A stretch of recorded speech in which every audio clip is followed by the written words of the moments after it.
First, I just want to point out, for those of you who don't know, that I'm the new editor of Etc. So this paper comes out of my work starting the 75th anniversary issue of Etc. Actually, it's a double issue. And I actually went back and did a bit of archaeology through the whole history of the journal. And Volume 1 and Volume 2 are outside at the desk. You can look at them, and they are a compendium, a representation of the greatest hits from the first half of Etc.'s life. And Volumes 3 and 4 will be a continuation of that. So while I was doing this archaeology, I was reintroduced to a piece by Christine Nystrom, who is the founding mother of media ecology. And she published this piece in Volume 44, number 2, which came out in the summer of 1987. It is a piece that I highly recommend that you read, and of course Ben has made the entire series of volumes available on the website, so you can go back and look at these back issues. I first became aware, though, of Christine's paper when she gave it as a talk at the 1986 Media Ecology Conference at the now defunct Sachs Lodge up in Saugerties, New York. The article's title is a very simple but somewhat tantalizing one, and it's in the title of my piece. It's Literacy as Deviance.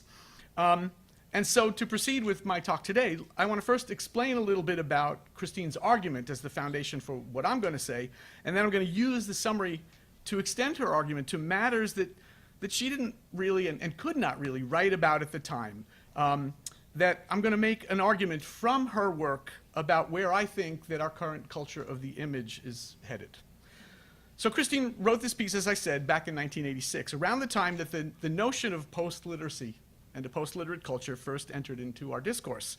As some of you know, Neil Postman's first book, Teaching in the Television of English, which he wrote as the lead author for the National Council of Teachers of English, was published actually in 1960 at exactly the moment when television first took hold in U.S. culture, with all that moment portended for our post-literate future, and the directions in which our culture of the image, to which Daniel Boorstin also pointed us at the time, in terms of the directions that had begun to orient us.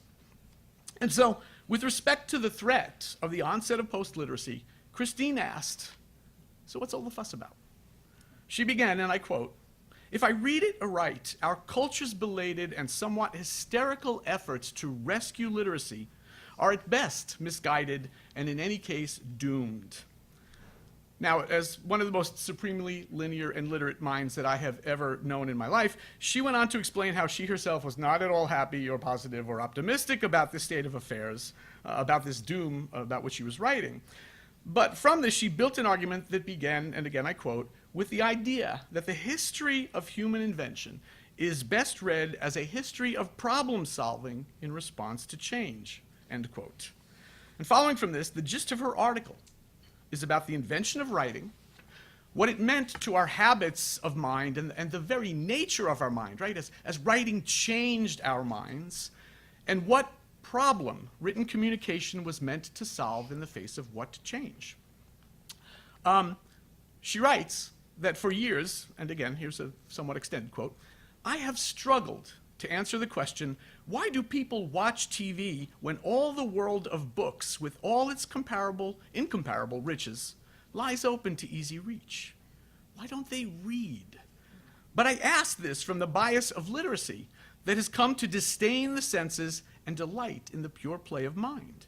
And so I could not find any answer until I turned the question around.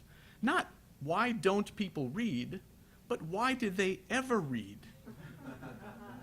And the answer is so simple, and this is Christine, not me. The answer is so simple that you will think I say it in jest. We read because we couldn't invent TV. In other words, one reading of literacy as deviance is that literate, and in particular the print literate mode of human communication, perhaps served only the following place in our history. It took print literacy and the attendant rise of modern universities, the Renaissance, the Enlightenment, the legal concept of intellectual property, and its incentive system for authorship and ownership, and all the like, to develop and devise the ideas that undergird our modern and now postmodern technological advances and inventions. Now, she's writing at the onset of the personal computer revolution, at the very same moment that Steve Jobs and Steve Wozniak and Ronald Wayne, right, the name no one remembers, were incorporating Apple Computer, a year after Bill Gates and Paul Allen founded the Microsoft Corporation, etc. And so she hedged her bets, and she did not say where she thought computers might be heading us.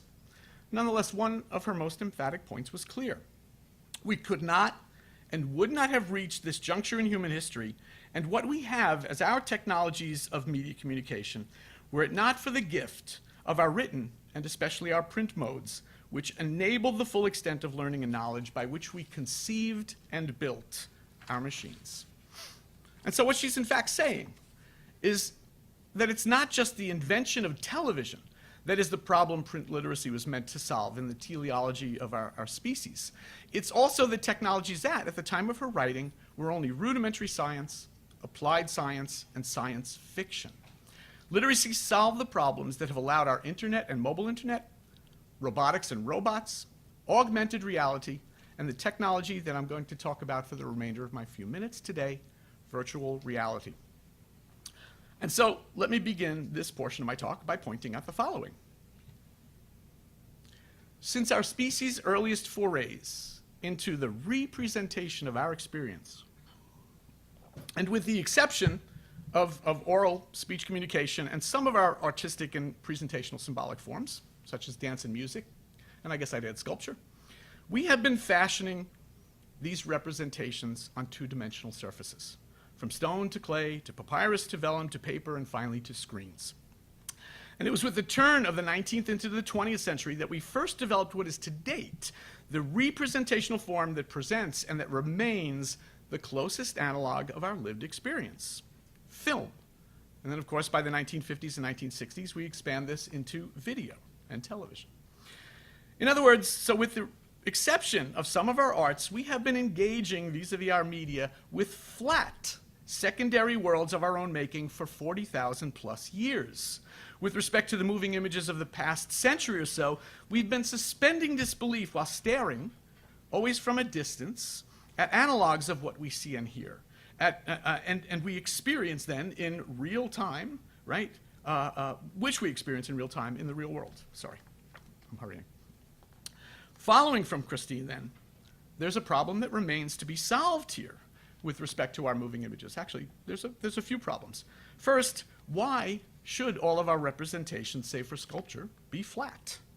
Second, why should they be works wherein we are effectively required to suspend disbelief with respect to the fact that they were produced in the past? Third, why must we perceive these representations from an objective distance? And finally, and I offer this as my most emphatic point, what comes next in the problem-solving based history of our media, and if you'll forgive my using the word naturally here, from the simultaneous histories of analog images, from cave paintings to portraiture, to photographic images, to the moving images of film and video, and B, with respect to our more abstracted digital forms of storytelling that are the poetry of oral cultures to written stories, to the rise of literature, and to the novel in a print age. And the answer is virtual reality. In sum, while virtual reality gaming systems, such as Facebook's Oculus Go, Sony's PlayStation VR, Samsung's Gear VR, and HTC's Vive, these are all huge hits in the consumer electronics market following their introduction and during the past two Christmas seasons. But recent sales are suddenly pointing downward. Had I the time here, and if it weren't going to take me on a tangent away from my point, I would discuss some of the reasons why this dip has occurred, but my point is this. While Jaron Lanier pioneered VR technology with his partner Thomas Zimmerman and their company VPL Research back in 1985, the technology is still now only in its infancy, and thus far primarily used in gaming. Lanier wrote about it again this past year in rather positive and hopeful terms in his book, The Dawn of the New Everything, despite the fact that he's been expressing some very interesting mediological concerns and doubts in all of his other recent books, and there are 3 of them over the past 5-6 years. But it's my argument that VR's success, its adoption, its arrival as a media advance and the next step in our media history is inevitable. It's inevitable with respect to what we will from here on in refer to as immersive entertainment. It's inevitable because immersive entertainment solves the problems that I raised earlier. It solves the problems of moving images being flat, being two-dimensional. It solves the problems of us attending to moving image-based entertainments that were obviously produced in the past, as these new immersive entertainments will be interactive to the point that they will effectively blur Roland Barthes' distinction between the work and the text. The work will be created in the moment, the work, not the text, in real time. We will experience our entertainments from within, and as participants in the story, we will be immersed. It will all be wholly subjective. Another way of saying this is not that, our moving image-based entertainments will end, and be consigned to the dustbin of history like 78 RPM records and microfiche and CD-ROMs and stuff. But in accordance with Marshall and Eric McLuhan's laws of media, these things will become functionally obsolesced. Tomorrow, I'm never here on Sunday for the symposium because we always have this the same weekend as my college has its open house. And at our open house tomorrow, which takes place in the college's gymnasium, we have a headset. And that headset is connected to a VR camera that we hang in our television studio so that people can come up and take a virtual tour and decide whether they want to walk to the other side of campus to see that television studio in the real world. So again, this is here, and the only thing we don't do is we don't hook up a microphone so they can actually talk to my colleague Bob while he's down there waving. But I have one more emphatic point to make, and that is this. It's my answer to the question, why will this all take place? Why am I arguing, is it inevitable? Well, I remember when Christine gave this talk, and this isn't in the paper that you'll read, the article that you'll read, and etc. But I'm remembering vaguely pieces of the question and answer session that came afterwards. And I recall the conversation turning to the idea, I'm going to reintroduce the word, to the idea of a teleology in our communication history.